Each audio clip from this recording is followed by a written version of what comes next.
नमस्कार, मी डॉक्टर रोहित भारती तुम्हा सर्वांचं मनपूर्वक हार्दिक स्वागत करतो श्वेत भारती ऍक्टिंग मीडिया या युट्यूब चॅनलवर। प्रवास प्रतिभावंतांचा या सेगमेंटमध्ये आपण सन्मान नवदुर्गांचा हा कार्यक्रम घेतोय।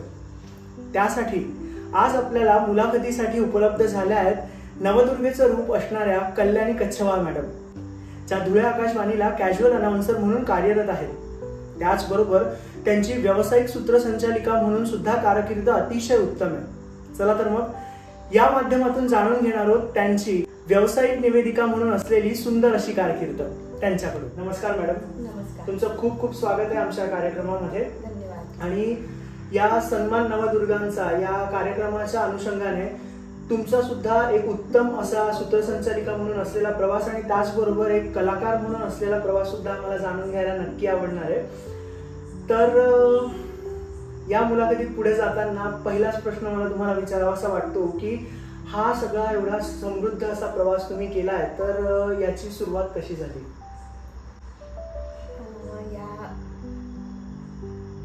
हे सांगतानाच मला जरा गैरवरून आल्यासारखं वाटतं की कारण ज्यांच्यामुळे मी व्यावसायिक सूत्रसंचालिका म्हणून आज नावारूपाला आले, ती पहिली संधी मला ज्यांनी दिली त्या वीणा सिसोदिया मॅडम या जगात आज नाहीयेत। त्यांचं स्मरण केल्याशिवाय मला पुढे जावत नाहीये। मी महाराणा प्रताप या शाळेमध्ये जेव्हा शिक्षिका म्हणून कार्यरत होते तेव्हा शाळेचे चेअरमन दादासाहेब किसनसिंग सिसोदिया यांचा 75वा वाढदिवस साजरा करावा असं शाळेच्या मनात आलं आणि त्या कार्यक्रमाचा घाट घातला गेला। मी तिथे तासिका बेसवर काम करत होते शिक्षिका म्हणून। ते काम करत असताना वीणा सिसोदिया नावाच्या मुख्याध्यापिका शाळेच्या होत्या आणि त्यांनी माझ्यातले गुण हेरले। तो कार्यक्रम धुळ्यातील आपल्या सर्वांचे लाडके आणि सर्वांचे मार्गदर्शक जगदीश दादा देवपूरकर यांच्याकडे निवेदनासाठी होता। पण काही अडचणीमुळे ते त्या दिवशी येऊ शकले नाही आणि मला मॅडमचा फोन आला की आजच्या कार्यक्रमाचं सूत्रसंचालन तुला करायचंय। क्षणभर मला जरा टेन्शनच आलं, कारण शाळेच्या चेअरमन साहेबांचा वाढदिवसाचा कार्यक्रम, समाजातली अनेक मोठी माणसं त्या दिवशी कार्यक्रमाला येणार होती, मोठा कार्यक्रम होता आणि तो कार्यक्रम मी करते। कॉलेज नंतर मी पहिल्यांदाच कदाचित कार्यक्रमाचं सूत्रसंचालन करण्यासाठी उभी राहत होते, पण मला त्यांनी विश्वास दिला की नाही तू करू शकशील आणि मग मी उभी राहिले आणि त्या कार्यक्रमातून मला जे ॲप्रिसिएशन मिळालं, जे कौतुक मिळालं, त्याने मी जरा उडालेच आणि मग मागे वळून पाहिलं नाही आणि एकाहून एक अशी कार्यक्रम मिळत गेले। एका स्त्री शक्तीने स्त्री शक्तीला एक संधी उपलब्ध करून दिली आणि त्यातूनच आपल्या धुळे जिल्ह्याला आणि त्याचबरोबर संबंध महाराष्ट्राला वेदिका मिळाली आणि यांचा प्रवास कसा सुरू झाला त्याबद्दल आपण ऐकलं।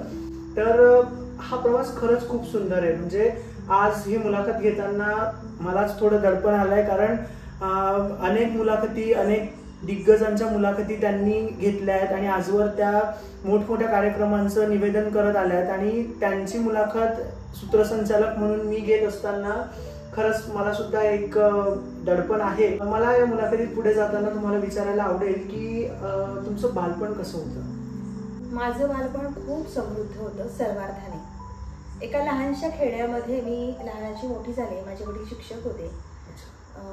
भुसावळ तालुक्यातलं एक छोटंसं गाव, पण समृद्ध ज्याला सर्वार्थाने म्हणता येईल, कारण त्या गावाचा लौकिक असा होता की गावामध्ये सर्व सधन शेतकरी। मी ज्या वेळेला शाळेत होते त्यावेळेलाही ती शाळा दुमजली होती। साधारण 1000 विद्यार्थी त्या शाळेमध्ये येत असतील, आजूबाजूच्या खेड्यांवरचे पण। आणि त्या शाळेने मला घडवलं, वडिलांनी तर घडवलंच, पण शाळेचाही खूप मोठा हात आहे मला घडवण्यामध्ये। त्यामुळे मला पुन्हा पुन्हा निवेदन करत असताना माझ्या भूतकाळातल्या अनेक आठवणी जाग्या होतात माझ्या। मला माझी शाळा आठवते, मग झेडपीची शाळा असेल, हायस्कूल असेल, माझं मला शिकवणारे शिक्षक असतील आणि ज्या गावात मी लहानाची मोठी झाले त्या गावात मला मिळालेलं अनुभवांचं शहाणपण असेल। शेतकरी जिथे, ज्या गावामध्ये मोस्ट ऑफ शेतकरी वर्ग राहत होता, पण त्या गावाचा लौकिक असा की त्या सर्व बहुतेक शेतकऱ्यांची मुलं ही उच्च पदस्थ अधिकारी होती। आणि पण तरीही सगळ्यांचे पाय जमिनीवर होते, हात आभाळाला भिडलेले असले तरीही. आणि त्यांच्या त्या वागणुकीतूनही मला माझं व्यक्तिमत्व घडवायला काहीतरी माझी पाळंमुळं तिथे रुजली गेली असं म्हणायला हरकत नाही. आणि तुमचं ह्या सगळ्या संस्कार करणाऱ्या त्या शाळेचं नाव आणि कुठल्या गावात होती ती शाळा? भुसावळ तालुक्यामध्ये वराडसिम नावाचं एक गाव आहे आणि पंडित नेहरू विद्यालय असं शाळेचं नाव आहे. आणि झारखंड शाळेचा सर्व पट तो सगळा डोळ्यापुढं समोरून जातो. अशी एकही स्पर्धा कधीच झाली नाही की ज्या स्पर्धेत मी भाग घेतला नाहीये. मग ती चमचा लिंबू असेल किंवा नाटक असेल किंवा गाणं असेल. अच्छा, म्हणजे लहानपणापासूनच गायन, नाट्य ह्या सगळ्या माध्यमातून तुम्ही? मी पहिल्यांदा जे भाषण केलंय मी इयत्ता दुसरीत असताना, आणि तेव्हा असं होतं की मुलं कागदावर लिहून आणायची आणि तो कागद वाचून दाखवायची. पण माझे वडील शिक्षक असल्यामुळे मला त्यांनी गांधीजींच्या 2 गोष्टी सांगितल्या होत्या आणि त्याच गोष्टी तुला आता शाळेत जाऊन सांगायच्या आहेत. मी तसं ते सांगितलं आणि माझं साऱ्या गावभर खूप कौतुक झालं की मी कागद हातात न घेता मी भाषण केलंय. वा, म्हणजे आधी केले मग सांगितले, तशा पद्धतीचाच तो एकंदरीत अनुभव होता. आणि तुमचा एकंदरीत हा जो शाळेतला सगळ्या कार्यक्रमांमधला सहभाग असेल किंवा काय, तर याला घरून सपोर्ट कसा असायचा? म्हणजे घरून कधी विरोध झाला किंवा घेऊ नको किंवा शिक्षणाकडे लक्ष दे अशा पद्धतीचं काही? 11वी पर्यंत तर काहीच नाही, कारण हायस्कूलमध्ये माझे वडील शिक्षक होते आणि मुळातच आपला तो पिंड असला की मग काही गोष्टी येत नाही बाकीच्या. 11वी पर्यंतचं शिक्षण वराडसिम नावाच्या गावात झालं आणि नंतर मग 12वी पासून जामनेरला मी आले. हा, पण तिथे जेव्हा आम्ही आलो तेव्हा वडिलांना असं वाटलं की आता मी फक्त अभ्यास आणि घर एवढंच बघावं, कॉलेज आणि घर. पण आज जो किडा होता सर्व स्पर्धांमध्ये भाग घेण्याचा किंवा कलाक्षेत्राचा, त्याने मला गप्प बसू दिलं नाही. आणि फर्स्ट इयरला असताना एक स्पर्धा आयोजित झाली होती, निबंध स्पर्धा राज्यस्तरीय. भारतीय स्वातंत्र्याची 50 वर्ष आणि फुले आंबेडकरी विचारांचा विषमतेविरुद्धचा लढा असा विषय होता आणि मला त्यात भाग घ्यायचा होता. मी घरी येऊन वडिलांना सांगितलं तर तेव्हा वडिलांनी विरोध दर्शवला की अभ्यास कर, काही स्पर्धेत भाग वगैरे घ्यायचा नाही. पण मग मला ते रडू आलं आतून आणि मी त्यांना निषेध व्यक्त केला त्या गोष्टीचा की नाही, मला भाग घ्यायचा आहे. माझ्या कॉलेजच्या शिक्षकांनी पण मला खूप सपोर्ट केला. दिवाळीची सुट्टी असल्यामुळे कॉलेजमधून लायब्ररीतून पुस्तकं मिळणार नव्हती. माझे जे मराठीचे शिक्षक होते शिरीष पाटील सर म्हणून, त्यांनी मला त्यांच्या नावावर 3 पुस्तकं काढून दिली. त्या पुस्तकांचा मी अभ्यास केला, वाचन केलं, नोट्स काढल्या. आणि हे बघताना माझ्या वडिलांना मग वाटलं की ही मनापासून करते सगळं, तर हिला आपण मदत केली पाहिजे. मग त्यांनी मला मदत पण केली निबंध लिहिण्यासाठी. मी 7 वेळेला तो निबंध कच्चा लिहिला आणि 8व्यांदा त्याला पक्का केला, फेअर केला. मग तो कुरिअरने, वडिलांनी भुसावळला गेले वडील आणि कुरिअरने त्यांनी तो मुंबईला पाठवला आणि मला महाराष्ट्र राज्याचं 3रं पारितोषिक त्या निबंधाला मिळालं. 1100 रुपये रोख, 2 ट्रॉफीज आणि मुंबईला जाण्याची संधी होती विद्यार्थी आणि त्याच्या पालकाला. 1 दिवसाची मुंबईची सहल, येण्या जाण्याचा प्रवास खर्च, असं सगळं ते बक्षिसाचं स्वरूप होतं. हे जेव्हा मी कॉलेजला सांगितलं माझ्या प्राचार्यांना, त्यांना पण खूप आनंद झाला. धुळे शहरातलं एक नामवंत व्यक्तिमत्व जे आहे नम जैन म्हणून सर जे आहे, त्यांचं सन्मती विद्यालय होतं. त्यांनी मतिमंदांसाठी खूप काम केलंय. तर हल्लीच मला कळलंय की माझे जे प्राचार्य होते त्यावेळेला जैन सर, हे त्यांचे बंधू. आणि मग मला लिंक लागली की आमचे प्राचार्य सायकलवर शाळेत यायचे आणि माझं घर शोधत, आमच्याकडे काही तेव्हा फोन नव्हता, लँडलाईनचा जमाना होता, पण आम्ही सर्वसामान्य कुटुंब असल्यामुळे फोनची काही कधी गरज भासली नाही. माझं घर शोधत ते घरी आले सायंकाळी आणि पेढ्यांचा बॉक्स त्यांनी आणला. माझं नाव कॉलेजच्या फळ्यावर लिहिलं गेलं. एक फळा रोडवर ठेवला गेला, तिथे ती बातमी दिली. सर्व वृत्तपत्रांना त्यांनी ती बातमी दिली आणि घरी येऊन माझं कौतुक केलं. पेढे घेऊन आले घरी आणि कौतुक केलं. तर या क्षणांनी मला पुन्हा नवीन काहीतरी करण्याची खूप उमेद दिली आणि मी करत राहिले. आणि मग या सगळ्या संदर्भात जो मध्ये कुठेतरी आलं की मुंबईचा प्रवास वगैरे, तर ह्या गोष्टी घडल्या? मग नाही, मग वडील शिक्षक आणि त्यांचा एकतर विरोध होता अनेक गोष्टींना. वडिलांनी मग फोनवर संपर्क साधला. प्रागतिक विद्यार्थी संघ म्हणून चेंबूरचा संघ होता, तर त्यांनी ती आयोजित केलेली स्पर्धा होती. त्यांच्याशी संपर्क साधला फोनवर आणि फोनवरून त्यांना सांगितलं की आम्ही येऊ शकत नाही, तर तुम्ही ते बक्षीस आमचं घरी पाठवा. आणि मग मी त्यांना म्हटलं की का जायचं नाही आपण. तर तेव्हा त्यांचं म्हणणं असं होतं की आपण त्या लोकांना ओळखत नाही, ते कोण असतील, कसे असतील, त्यांनी दिलेल्या ठिकाणी आपण राहायचं का. मुंबईबद्दल आता सुद्धा अनेक शंका आणि मुळातच शिक्षकाचा पिंड आणि खूप काळजी करण्याचा स्वभाव त्यांचा असल्यामुळे. पण मग माझं बक्षीस घरी आलं. ते 1100 रुपयांचं रोख बक्षीस, 2 ट्रॉफीज, एक कॉलेजला होती, एक मला होती. आणि मला तिथे जाऊन बक्षीस घेण्याचा आनंद झालाच असता, प्रश्नच नाही. पण माझे प्राचार्य माझं घर शोधत माझ्या घरी आले आणि माझं कौतुक केलं. हा खूप मोठा सन्मान होता माझ्यासाठी खरंच. आणि मग आता महाविद्यालयीन शिक्षणामध्ये ह्या सगळ्या गोष्टी घडल्या. हो, आणि मग मी महाविद्यालयात असताना पण मग मी अनेक स्पर्धांमध्ये, वक्तृत्व स्पर्धा असेल, वादविवाद स्पर्धा असतील, मी राज्यस्तरीय वादविवाद स्पर्धांना पण मी गेले आहे. त्यानंतर मी NSS कॅम्प केले. सर्वोत्कृष्ट स्वयंसेवकाचं पारितोषिक मला मिळालं आहे. मी युनिव्हर्सिटीला 10 दिवसांचा कॅम्प केला. त्यानंतर माझं पुन्हा सिलेक्शन झालं होतं मेळघाटला जाण्यासाठी, पण पुन्हा वडिलांच्या अटी आणि शर्ती आड आल्या आणि त्यांनी ते पाठवलं नाही मला. पण तरीही जसं जमेल तसं मी हातपाय मारत राहिले. जे मला करता येईल ते मी करत राहिले आणि स्वतःला घडवत राहिले. पण मग या सगळ्यामध्ये कुठेतरी अशी खंत वाटली की आपण मुलगी नसतो, मुलगा असतो तर कदाचित आपल्याला हे करता आलं असतं? तसं नाही वाटलं, पण मला हे करायला मिळायला हवं होतं आणि त्यासाठी वडिलांना मग विरोध करणं, मी हे का करायचं नाही, किंवा मग आईच्या जवळ त्यांच्याबद्दल गुणगुण करणं, हे असं झालं. पण तरीही त्यांचाच माझ्या व्यक्तिमत्व घडवण्यामध्ये त्यांचाच खूप मोठा हातभार असा आहे की त्यांनी मला वाचनाची सवय लावली. अगदी लहान असताना जेव्हा मला वाचता पण येत नव्हतं, मी आईला आणि वडिलांना दोघांना वाचन करताना पाहत मोठे होत होते. तर अगाथा ख्रिस्ती नावाचे जे इंग्रजी लेखक आहे, ज्यांच्या रहस्य कथा असतात, तर त्या कथा माझे वडील वाचायचे नेहमी.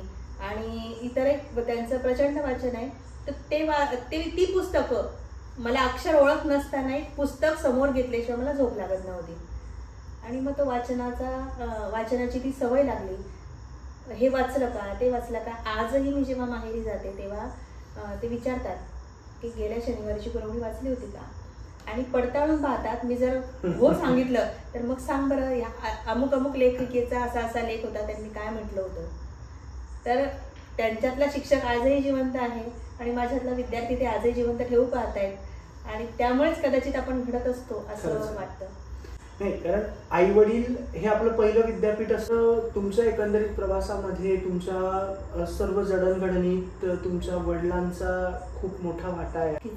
संजीवनी वकिलांचं एक वडिलांचं मुलीच पत्र नावाची कवितेशी साधणारं लेखन आहे. अच्छा. विशेष म्हणजे माझ्या वडिलांनी माझ्या लग्नात स्वतःच्या अक्षरात ते मला लिहून त्याचं पोस्टर करून आणि मग ते दिलं होतं. त्यात त्या वडिलांचं मुलीला जे सांगणं आहे की माणसं जोडत असताना स्वतःचं अस्तित्व कायम असू दे, आणि हे करत असताना कधी कुठे तुझ्या आयुष्यात उतार चढाव आले तर नक्की मला आठवण कर, माझ्याशी संपर्क साध. ते असं म्हणतात वडील. प्रेम आणि सन्मान हे आहेत डोंगरातून मिळणारे प्रतिसाद.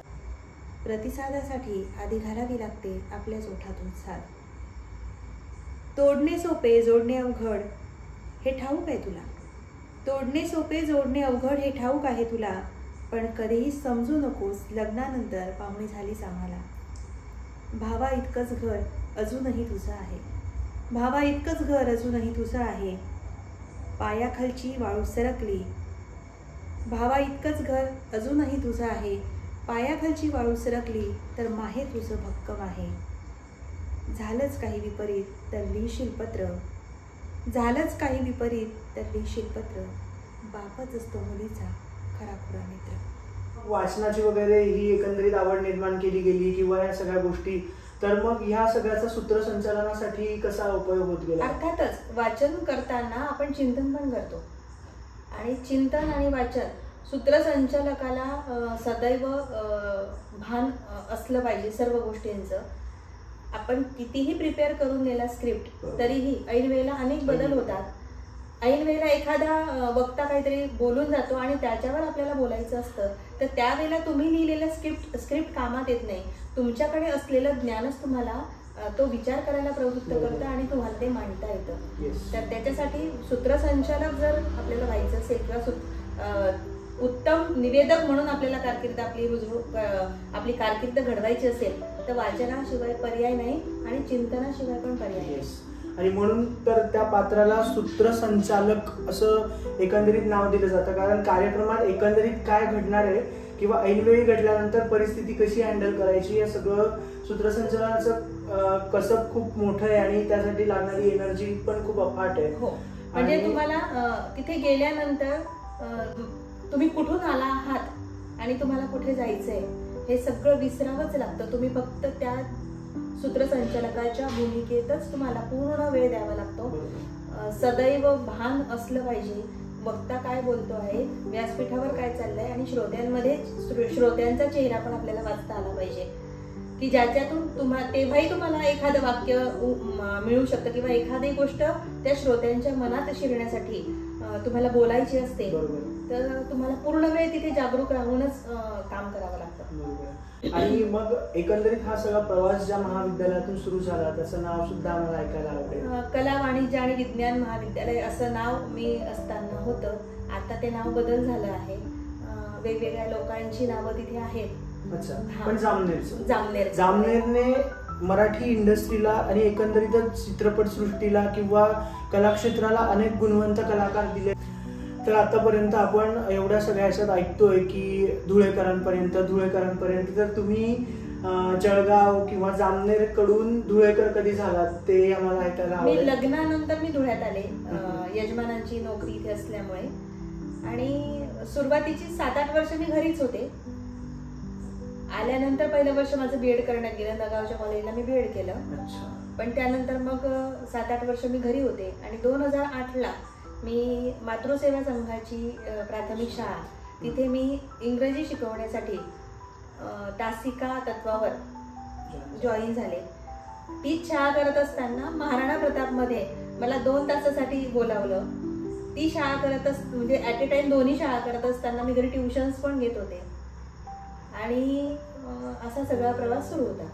अच्छा, म्हणजे उत्कृष्ट शिक्षिका म्हणून सुद्धा तुम्ही आतापर्यंत काम केलं. ही आणखी एक नवीन बाजू जी खरं तर मलाही आजपर्यंत माहित नव्हती, पण छान वाटलं की हाही एक तुमचा प्रवास ऐकताना. तर मग सूत्रसंचालिका म्हणून ज्यावेळी करिअर करण्याचं म्हणजे व्यावसायिक करण्याचं किंवा आकाशवाणीला काम करण्यासाठीचं, तर ह्या सगळ्यामध्ये फॅमिलीचा सपोर्ट नंतर कसा मिळाला लग्नानंतर? फॅमिलीचा सपोर्ट मला पहिल्यापासूनच होता. इव्हन बीएड करायचं तर बीएडच्या विरोधात माझे वडील होते लग्नाआधी, पण लग्न झाल्यानंतर मिस्टरांनी बीएड करायला म्हणजे परवानगी दिली असं म्हणता येणार नाही. कधी आडकाठीच केली नाही तर परवानगी विषयच नाही, ते फक्त ओघाने होत गेलं. मला जे करायचंय ते कर बाबा, आणि माझं सगळं काम व्यवस्थित सगळं सांभाळून मी ते करत राहिले. आतापर्यंतच्या तुमच्या या सर्व कारकिर्दीमधला एक महत्वाचा टप्पा मानला जाणारा तुमचा आकाशवाणीमधील निवेदिका म्हणून असणारा प्रवास, तर तो प्रवास सुरू कसा झाला किंवा तुम्ही आकाशवाणी जॉईन केलं आणि त्यानंतर एकंदरीत तुमचा अनुभव कसा होता ते सुद्धा आम्हाला जाणून घ्यायला आवडेल. नक्कीच. मी म्हटलं ना की तुम्हाला तुमच्या आज जर काही गोष्ट खतखतत असेल, करायचं असेल, खूप प्रामाणिक इच्छा असेल ना, तर बरोबर त्या गोष्टी घडत जातात आणि योग जुळून येतात. मी जेव्हा बीएड करत होते, नगावला जात होते धुळ्यावरून, तर धुळं माझ्यासाठी खूप नवीन होतं. मी नव्यानेच धुळ्यात आले होते. तर मी मैत्रिणीला एकदा विचारलं की इथे आकाशवाणी केंद्र आहे, कुठे आहे, आणि बसमधून मी तो आकाशवाणीचा टॉवर येता जाताना मी ते पाहत होते. तसं पाहिलं तर माझ्या माहेरी कधीच रेडिओ नव्हता. जेव्हा टीव्ही आला तेव्हाही आम्हाला खूप बंधन होतं टीव्ही पाहायला. पण मला आजही आठवतं तो क्षण की गावात आमच्या शेजारी, मला असं वाटतं आमच्या घरमालकांकडेच रेडिओ होता. खुंटीला टांगलेला तो तिरपा झालेला रेडिओ आणि त्याच्यावर ऐकलेली ट्यून, मग ती आनंद मेळाची असेल किंवा युवावाणीची असेल, त्या त्या ट्यूनने मला त्यावेळेला काय वाटलं असेल मला माहित नाही, कारण मी त्यावेळेला खूप लहान होते, पण आकर्षण वाटलं एवढं नक्की सांगता येईल. आणि मग धुळ्यात आल्यानंतर मग पुन्हा आत वाटत होतं की आकाशवाणी आकाशवाणी. आणि जेव्हा मी मातृसेवा संघाच्या शाळेमध्ये जॉईन झाले तेव्हा तिथे एक दादा होते ज्ञानेश्वर म्हणून, तर ते पत्रकार होते आणि शाळेत शिपाई म्हणून पण काम करत होते. तर त्यांना मी एकदा विचारलं तर त्यांनी मला नंबरच दिला, आकाशवाणीचा फोन नंबर, आणि जायला सांगितलं. मी गेले, यात्रा मॅडमना तिथे भेटले आणि माझ्याकडे काय लिहिलेलं होतं ते मी एकदा तिथे त्यांना ते दाखवायला घेऊन गेले होते. मॅडमनी लगेच मला रेकॉर्डिंगलाच बसवलं आणि तिथून आकाशवाणीच्या संहिता लिहायला मी सुरुवात केली 2008 पासून. आणि मग मला अनाउन्सर म्हणून मला काम करायचं होतं, कारण संहिता लिहित असताना रोज दर महिन्याला आपल्याला काम मिळत नाही, त्याला काहीतरी क्रायटेरिया असतो आणि 3 महिन्यानंतर गॅप देऊन तो कॉन्ट्रॅक्ट आपल्याला मिळतो. विजय दळवी सर होते तिथे कार्यक्रम अधिकारी म्हणून. मी त्यांना एकदा म्हणाले की सर मला अनाउन्सर म्हणून काम करायचं आहे. तर सरांनी माझं वय विचारलं, तर माझा वयाचा टप्पा पुढे गेलेला होता. मग मी त्यांना म्हटलं की असं नसतं ना सर, की एखादा वय झाल्यानंतर एखाद्या माणसाचं त्याच्यातला कॅलिबर कमी होईल. मग सर हसले आणि सर म्हणाले की करूया प्रयत्न, काय होतंय बघू. आणि खरंच माझ्या मनातली इच्छा पूर्ण होण्यासाठी आकाशवाणीनं जाहिरात आणली की वयाच्या 50 पर्यंतच्या लोकांना अनाउन्सर म्हणून आम्ही घेणार आहोत. आणि मी फॉर्म भरला, परीक्षा झाली, सर्व सामान्य ज्ञानाची परीक्षा झाली, त्यानंतर व्हॉइस टेस्ट झाली आणि मी पास झाले, ट्रेनिंग झालं आणि अनाउन्सर म्हणून मी जॉईन झाले. वा. आणि मग पहिल्यांदा त्या स्टुडिओत पाय ठेवल्यानंतर तो माईक ऑन झाला, ते काय सगळ्या मशिनरी ऑपरेट झाल्या, त्यानंतर केलेली पहिली अनाउन्समेंट कशी होती? छानच होतं, कारण फार काही घाबरण्यासारखं नव्हतंच, कारण स्टेजची सवय होती, माईकची सवय होती, शाळा करतच होते. फक्त तारांबळ ही होत होती की मुलगा लहान होता, हे दोन्ही मुलं लहान होती, त्यात धाकटा मुलगा खूपच लहान होता. आणि त्याच वेळेला मिस्टरांची ट्रान्सफर दुसऱ्या गावी झाली, शाळा पण असायची, आकाशवाणीची ड्युटी पण असायची, मुलं पण सांभाळायची असायची. आकाशवाणीची मॉर्निंग शिफ्ट म्हणजे सकाळी पहाटे 5ला घराबाहेर पडायला लागतं आणि सायंकाळची शिफ्ट जर असेल तर रात्री घरी येताना 11:15 होत असत. तर हे करताना खूप तारांबळ झाली, पण तरी पण खूप मजा येत होती ते सगळं करताना. आणि मी हे करू शकते याचा मला खूप आनंद होत होता की माझ्यात हे गट्स आहेत, तर मी ते का करू नये. आणि एकाच वेळेला मी शाळा, आकाशवाणी आणि धुळे TV आणि हळूहळू निवेदनाचं क्षेत्र पण माझ्यासाठी खुलं झालं होतं. वा. आतापर्यंत श्वेत भारती ऍक्टिंग मीडियाने रेकॉर्ड केलेल्या सगळ्या मुलाखतींमध्ये एक स्त्री अनेक कामं, तिचा संसार, घरदार सांभाळून तिचं करिअर करत असणारं हे आता 4-5वं उदाहरण आम्हाला बघायला मिळतं. आम्ही खरंच धन्य आहे की नवदुर्गा, अशा पद्धतीचा नवदुर्गा, खरं तर परमेश्वरानेच ह्या सगळ्या नवदुर्गा आम्हाला सजेस्ट केल्या आणि आम्ही प्रत्येकीपर्यंत पोहोचतोय. कारण हे सगळं सोपं नाहीये. म्हणजे आता 15-20 मिनिटाच्या मुलाखतीमध्ये सांगितलं जातंय 2 वाक्यात, पण ते करायला खूप बरीच कसरत करावी लागली असेल. आणि तर मग मला ती अनाउन्समेंट ऐकायला आवडेल की अनाउन्समेंट काय होती? अनाउन्समेंट अशी होती, सुप्रभात, नमस्कार श्रोते, FM 100.5 मेगाहर्ट्झवर आकाशवाणीच्या धुळे केंद्रावरून आम्ही बोलत आहोत. आमच्या प्रातःकालीन प्रसारण सभेत आपल्या सर्वांचं हार्दिक स्वागत. वा. चॅनल बदललेलं वगैरे काही नव्हतं, त्यांची अनाउन्समेंट आपण ऐकली. आणि खरं तर आमचं नशीब आहे की धुळे आकाशवाणीच्या 2 विद्यमान अँकर्स या नवदुर्गांच्या प्रवासामध्ये आपल्याला भेटणार आहेत. तर व्यावसायिक निवेदिका म्हणून करत असलेला प्रवास आता एकंदरीत किती वर्षापासून अविरतपणे सुरू आहे? याला साधारण 8 वर्ष झाली आहेत व्यावसायिक निवेदिका म्हणून काम करायला. सूत्रसंचालनाशी रिलेटेड एक खूप महत्त्वाचा प्रश्न मला विचारावासा वाटतो की बऱ्याचदा असं होतं की अनेक वर्ष सूत्रसंचालक किंवा अनेक वर्ष एक स्पेसिफिक कॅरेक्टर वगैरे करणारी लोक त्या कॅरेक्टरमध्ये अडकतात आणि त्यांना एखादं दुसरं काही काम करायला दिलं वगैरे तर त्यावेळेस सुद्धा तो सूत्रसंचालक किंवा तोच टोन त्यांचा कंटिन्यू होतो. तर पण तुमच्याकडे बघितल्यानंतर तसं नाही वाटत, कारण मी स्वतः तुमच्यासोबत स्टेजवर ऍक्टिंग केली आहे किंवा शॉर्ट फिल्म्समधून वगैरे पण आपण कामं केली आहेत सोबत. तर त्या दरम्यान असं कुठेच नाही जाणवलं की व्यक्ती अँकरिंग करणारी असू शकते किंवा असं. तर अभिनेत्री म्हणून काम करताना तुम्ही अभिनेत्री होतात, सूत्रसंचालनाचे तुमचे कार्यक्रम बघितल्यावर तुम्ही सूत्रसंचालिका असतात. तर हा ताळमेळ नवोदितांनी कसा साधावा किंवा कशा पद्धतीने हे मॅनेजमेंट असायला पाहिजे याबद्दल तुम्ही एक म्हणजे जनरल आन्सर काय असेल तुमचं? मला असं वाटतं तुम्हाला तुमची भूमिका प्रत्येक वेळेला बदलता आली पाहिजे. सूत्रसंचालन करत असताना पण भूमिका वेगवेगळ्या असतात, कारण मी बारशापासून श्रद्धांजलीपर्यंतचा कुठलाही कार्यक्रम करते मी, त्यानंतर मी शासकीय कार्यक्रम पण करते. तर मला माहिती आहे की प्रत्येक कार्यक्रमाची मागणी वेगळी आहे. तर हे भान सूत्रसंचालकाला असलंच पाहिजे की आपण कोणत्या मॉब समोर बोलतो आहोत आणि कुठल्या स्तरातल्या लोकांसमोर आपण बोलतो आहोत. या महिलांशी बोलताना खूप वैचारिक जर बोललं तर त्यांना ते पचणार नाही. अगदी गृहिणी म्हणून मी काय आहे किंवा मी काय बोलू शकते आणि त्यांच्या हृदयाला हात घालू शकते, त्यांच्या काळजाला हात घालू शकते, तशा पद्धतीनं मी ते केलं पाहिजे. बरं, सूत्रसंचालन करताना तुम्ही कलाकार असल्याचा तुम्हाला फायदा होतो किंवा कलाकार असल्यामुळे सूत्रसंचालन खूप छान, मीन्स कलाकार इन द सेन्स अभिनेत्री तुमच्या असल्यामुळे तुम्हाला सूत्रसंचालन खूप सहज आणि खूप नॅचरल करता येतं, असा काही अनुभव तुम्हाला? हो, नक्कीच. कारण सूत्रसंचालन करत असताना काही वेळेला आपण वेगळं काहीतरी बोलतो आणि त्यावेळेला तुम्हाला चेहऱ्यावरचे भाव पण महत्वाचे असतात. मी मगाशी जे म्हणाले की मी महिला मेळाव्यांचं सूत्रसंचालन करते आहे, तर त्यावेळेला मी मध्येच अहिराणी पण बोलते. अहिराणी माझी मातृभाषा नाहीये, मी जळगाव जिल्ह्यातली असल्यामुळे आणि शिक्षकी कुटुंबातून आल्या असल्यामुळे एक प्रमाण भाषा किंवा त्या भागातली पण भाषा नव्हती, प्रमाण भाषाच बोलली जात होती. पण मला जळगाव जिल्ह्यातली लेवा बोली पण मला उत्तम बोलता येते, मला अहिराणी भाषा पण बऱ्यापैकी बोलता येते की त्या माध्यमातून चेहऱ्यावरचे भाव आणि तो टेम्पो आणून मला बोलता येतं किंवा मी ते करून श्रोत्याच्या मनात माझं स्थान निर्माण करू शकते. नाही, खरंच तुमचा खूपच स्तुत्य आणि खूप डेडिकेशनने भरलेला असा हा प्रवास आहे. कारण एक एक गोष्टीबद्दल मेहनत घेऊन खूप खूप जास्त समरसून तुम्ही काम करताय. हे तुमचे कार्यक्रम लाईव्ह बघणं हा सुद्धा खूप एक वेगळा अनुभव असतो. अनेकदा ते बघण्याचा योग येतो आणि ते कार्यक्रम खरंच खूप छान वाटतात.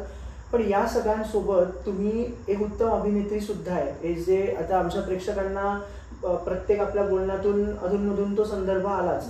तर तुमच्या अभिनय क्षेत्रातल्या एकंदरीत आवडीबद्दल किंवा कामाबद्दल तुम्ही काय सांगू शकता? खूप काम तर अजून काही झालं नाहीये, भविष्यात कदाचित होईलही, पण संधी मिळाल्या त्या संधीचं सोनं करण्याचा प्रयत्न केला. सिनेमा बघावा असं मला कधीच वाटलं नाही. मी माझ्या आयुष्यातला पहिला सिनेमा पाहिला होता इयत्ता 4थीत असताना. भुसावळला वडिलांनी नेलं होतं, आझादी की और माकडांचा काहीतरी होता. आणि त्यानंतर लग्नानंतर मला आता वर्ष आठवत नाही, पण मी शिवाजीराजे भोसले बोलतोय हा सिनेमा मी पाहिला. सिनेमा कधीच पाहावा असं कधीच वाटलं नाही, पण नाटक पाहावं असं आवर्जून वाटत राहिलं. आणि आपल्या मोबाईलच्या माध्यमातून अनेक नाटकं आपल्याला सहज बघायला मिळतात. युट्यूबमुळे आता ते शक्य झालं. आणि एक निवेदक म्हणून कवितेची कायमच नाळ जोडली गेलेली असते, कारण एक कॉमन भाषेतील शेरोशायरी किंवा कविता किंवा यमक ह्या गोष्टी सूत्रसंचालकाच्या स्क्रिप्टमध्ये सहज येतात, एखादा प्रसंग उचलून धरण्यासाठी किंवा त्याचं गांभीर्य दाखवण्यासाठी. तर मग कवितांमध्ये तुम्ही किती रमतात? कविता तर आवडतातच खूप. मी शांताबाई शेळकेंची कविता असेल, विंदा करंदीकर असतील, संजीवनी बोकील असतील किंवा आता गुरु ठाकूरांच्या कविता आहेत, या कविता आपल्याला यूट्यूबवर सहज बघायला मिळतात. मग त्याचं पण कनेक्शन की माझ्या डायरीत मी ते नोंद करून ठेवते. आणि मी एक करते की भलेही मला त्या कार्यक्रमात ती सादर करता येईल की माहीत नसतं, पण तरीही मी पुन्हा ती लिहून काढते कागदावर आणि तो कागद माझ्या सोबत असतो. डायरीत लिहिलेली असली तरी म्हणजे होतं काय की त्या निमित्ताने ती हाताखालून जाते, पुन्हा वाचन आणि लेखन दोन्ही गोष्टी होतात आणि मग ती स्मरणात राहण्यासाठी उपयोगात येते. एक स्त्री म्हणून, एक निवेदिका म्हणून काम करत असताना स्त्री जातीला काय सांगू इच्छिता? ही संजीवनी बोकिलांची एक कविता मला आठवते आहे. त्या म्हणतात, कुणी नसलं तरी चालेल तुझी तू राहा, फक्त तुझ्याच डोळ्यांनी तुझं जग पहा. कुणी नसलं तरी चालेल तुझी तू राहा. हस जेव्हा ओठ असतील, रड जेव्हा डोळे रडतील. हसण्यावर आणि अश्रूंवर तुझी सत्ता ठेवून राहा. कुणी नसलं तरी चालेल तुझी तू राहा. मुसळधार सरी येतील, तुझा अंगार विझवू पाहतील. मुसळधार सरी येतील, तुझा अंगार विझवू पाहतील. विझणाऱ्या ठिणगीवर हुंकर घालीत राहा. कुणी नसलं तरी चालेल तुझी तू राहा. मग कुठे कमळे फुलतील, मग कुठे कमळे फुलतील. सुगंध घेऊन वारे येतील. तुझ्या मोकळ्या गळ्यातले गीत तोवर तू गात राहा. कुणी नसलं तरी चालेल तुझी तू राहा. फक्त तुझ्याच डोळ्यांनी तुझं जग पहा. कुणी नसलं तरी चालेल. तुमच्या अशा काही संग्रहातल्या निवडक कविता सुद्धा आम्हाला ऐकायला आवडतील. पैठणी नावाची जी ज्यांची कविता आहे ती कविता मला प्रचंड आवडते. कारण साडी म्हटलं म्हणजे प्रत्येक स्त्रीचा अगदी जिव्हाळ्याचा विषय असतो. प्रत्येकीच्या कपाटात कमीत कमी 200-250 साड्या असतात आणि प्रत्येकीला असं वाटतं की एखादी पैठणी माझ्या कपाटात असावी. भरताळात एक गाठोडे आहे, त्याच्या तळाशी अगदी खाली, ज्यात आहे कुंचा टोपडे शेलेशाली. त्यातच आहे घडी करून जपून ठेवलेली एक पैठणी. नारळी पदर, जरी चौकडी, रंग तिचा सुंदर धानी. आजी लग्नामध्ये हीच पैठणी नेसली होती.